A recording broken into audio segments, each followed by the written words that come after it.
মানুষ যখন মানুষকে কষ্ট দেয়, যে কষ্ট দেনেওয়ালা তার লাইফে 4টা বিপদ আসে। বলেন তো কয়টা বিপদ আসে? 4টা। 1 নাম্বার, যে মানুষকে কষ্ট দেয়, যে মানুষের সঙ্গে প্রতারণা করে, যে মানুষকে কথা দিয়ে কথা রাখে না, আমানতের খেয়ানত করে, বিভিন্নভাবে কষ্ট দেয়, তাদের লাইফে 4টা কষ্ট মাস্ট আসে। নাম্বার 1 কষ্ট হচ্ছে এই যে তারা they can't get the peace of heart. তারা মনের প্রশান্তি হারিয়ে ফেলে। মনের প্রশান্তি কোথাও তারা খুঁজে পায় না। মনে রাখবেন, যদি আপনি কাউকে কষ্ট দিয়ে থাকেন তাহলে আপনার মনের যে সুকুন, যে রাহাত, যে পিস, যে শান্তি, এটা হারিয়ে যাবে। এটা আল্লাহ তাআলার পানিশমেন্ট। একজন বান্দা যখন আর একজন বান্দায় কষ্ট দেয়, তখন আল্লাহ তাআলা তার হৃদয়ের সমস্ত শান্তি কেড়ে নেন। তার হৃদয়ে কোনো শান্তি থাকে না। এখন আপনি বলবেন যে হুজুর, কত মানুষ আমারে কষ্ট দিল, ওদেরকে দেখি ডাটসে ঘুরে বেড়ায়, কোনো অশান্তি নাই, টাকা পয়সা, গাড়ি বাড়ি বউ, কোনো কিছুর অভাব নাই, ডাটসে ঘুরতেছে, তাহলে আপনার কথার ব্যাখ্যাটা কি দাঁড়াবে? প্রিয় ভাইরা, বাহ্যিক সুখটা আসল সুখ না, ভেতরের সুখটা হচ্ছে আসল সুখ। কথা বলে ঠিক কিনা? আসল সুখ হচ্ছে ভেতরের সুখ। পিস অফ হার্ট যার নাই, পিস অফ মাইন্ড যার নাই, তার পুরো পৃথিবী থাকলেও তার কোনো কিছু নাই। That means if you have the peace of heart, then you have everything. And if you do not have the peace of heart, then you have nothing. মনের প্রশান্তি যার নাই তার কিছু নাই রে ভাই। এটা মারাত্মক বড় জিনিস। এজন্য যারা মানুষকে কষ্ট দেয় তাদের মনের প্রশান্তিটা হারিয়ে যায়। কাউকে কষ্ট দিবেন না। আমি সবাইকে হাত জোর অনুরোধ করছি, আমাকে শুনছেন, পর্দার আড়াল থেকে যে মায়েরা বোনেরা শুনছেন, সবার কাছে দুটো হাত জোর করে বলছি, কখনো কাউকে কষ্ট দিবেন না। নিজে ভেঙে চুরে চুরমার হয়ে যান, নিজে কষ্ট পেয়ে ভেঙে শেষ হয়ে যান, কাঁদেন, আল্লাহর কাছে দাঁড়ান, তাহাজ্জুদ পড়েন, সেজদায় কান্না করেন, নিজে শেষ হয়ে যান, মানুষকে কষ্ট দিবেন না। এটা বড় মারাত্মক বড় একটা অপরাধ। এটা আমরা ফিল করি না, আমাদের ভেতরে রিয়েলাইজেশনটা নাই, মনের প্রশান্তি হারিয়ে ফেলবে। খবরদার, বিয়ালাত, মানুষকে কষ্ট দিবেন না। 1 নাম্বার। 2 নাম্বার যে বিপদ আছে সেটা হচ্ছে যারা মানুষকে কষ্ট দেয় তারা তাদের লাইফ থেকে অনেক দামি একটা জিনিস হারায় ফেলে। এটা আমি আমার রিয়েল এক্সপিরিয়েন্স থেকে বলছি, দেখে বলছি, বুঝে বলছি। যারা মানুষকে কষ্ট দেয় তারা তাদের লাইফের সবচেয়ে মূল্যবান জিনিসটা একটা সার্টেন পিরিয়ড সে হারিয়ে ফেলে, হারায় যায়, বুঝেও না, মানুষ টেরই পায় না, আল্লাহ কেড়ে নেয়। এটা করবেন না। যদি নিজের ফেভারিট জিনিস হারাতে না চান, প্রিয় জিনিস যদি হারাতে না চান, মানুষকে কষ্ট দিবেন না। এটা খুব খারাপ, এটা খুব মারাত্মক জঘন্যতম অপরাধ।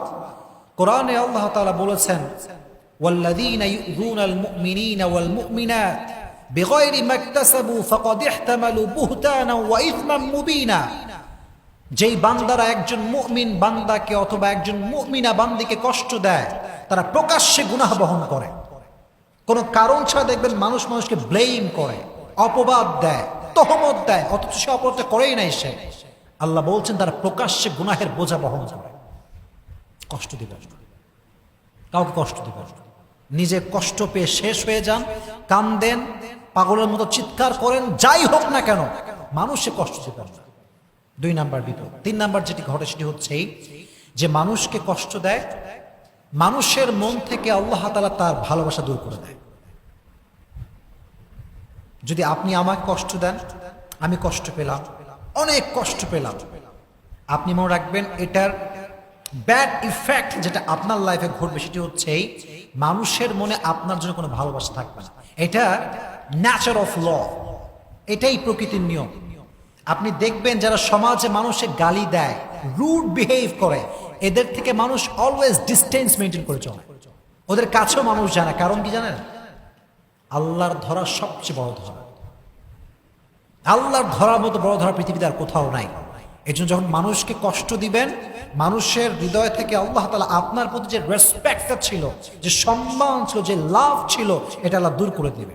এটা হচ্ছে 3 নাম্বার বিপদ। আর last and final, and that is very dangerous, very dangerous। সেটা কি? এদিকে তাকান, আমার চোখে চোখ রাখেন, কথাগুলো বোঝার ট্রাই করেন।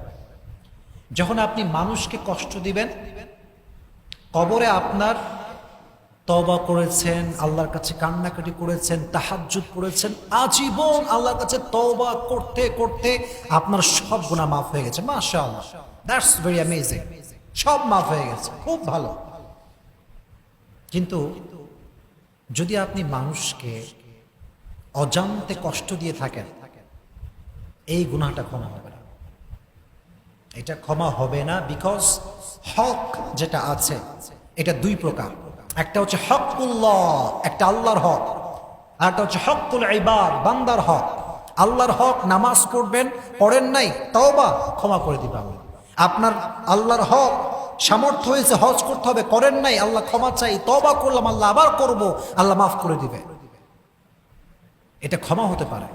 বিকজ আর রহমান আর রহিম, he is the most merciful, the most gracious, the most kindful, সবচেয়ে দয়াময়, সবচেয়ে মায়াময় একজন। জবান খুলে বলেন তিনি কে? আল্লাহ হচ্ছেন সবচেয়ে মায়াময়, এটা ক্ষমা হতে পারে। বাট হকুল ইবাদ, বান্দার হক, বান্দা ক্ষমা না করলে ক্ষমা হয় না। This is very dangerous. This forgiveness depends on the person whom he has offended. আপনি যাকে কষ্ট দিয়েছেন, যেই ব্যক্তি যাকে কষ্ট দিয়েছে, এটার ক্ষমা এক্স্যাক্টলি ওই ব্যক্তির উপর নির্ভর করে যাকে সে কষ্ট দিয়েছে। সে যতক্ষণ পর্যন্ত ক্ষমা না করবে ততক্ষণ পর্যন্ত ক্ষমা হবে না। এজন্য প্রিয় ভাইরা, যারা মানুষকে কষ্ট দেয়, যারা মানুষের সঙ্গে প্রতারণা করে, যারা মানুষের সঙ্গে কথা দিয়ে কথা রাখে না, এদের ক্ষমাটা আটকে যায়। কবরে সব গুনাহ মাফ হয়ে গেলেও এই কষ্ট দেওয়ার গুনাহটা মাফ হয় না যতক্ষণ পর্যন্ত যাকে সে কষ্ট দিয়েছে সে যতক্ষণ পর্যন্ত মাফ না করে ততক্ষণ পর্যন্ত এই বান্দার ক্ষমাটা আটকে যায়। জোরে বলেন নাউজুবিল্লাহ। আমাদেরকে আল্লাহ হেফাজত করুক, আল্লাহ আমাদেরকে আমানত রক্ষা করার তৌফিক দান করুক। আপনারা সকলেই পড়না আমিন।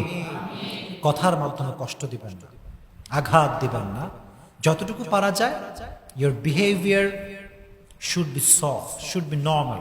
When you are talking about Quran and Sunnah, your face should be smiling. When you are talking about the hadith, you have to give your speech according to Quran and Sunnah. যখন যা করছেন সব কিছুতে দুইটা source থাকবে, এটা কোরআন আর একটা সুন্নাহ। যদি বলেন কয়টা সোর্স? কোরআন এক নাম্বার, দুই নাম্বার কি? সুন্নাহ। মাশাআল্লাহ, এটা ফলো করবেন। তাহলে আমরা দুই নম্বর বিষয় জানতে পারলাম, যতদিন বেঁচে আছি কোনোদিন কাউকে কষ্ট দিয়ে একটা কথাও বলবো না। আমরা সকলেই বলি ইনশাআল্লাহ।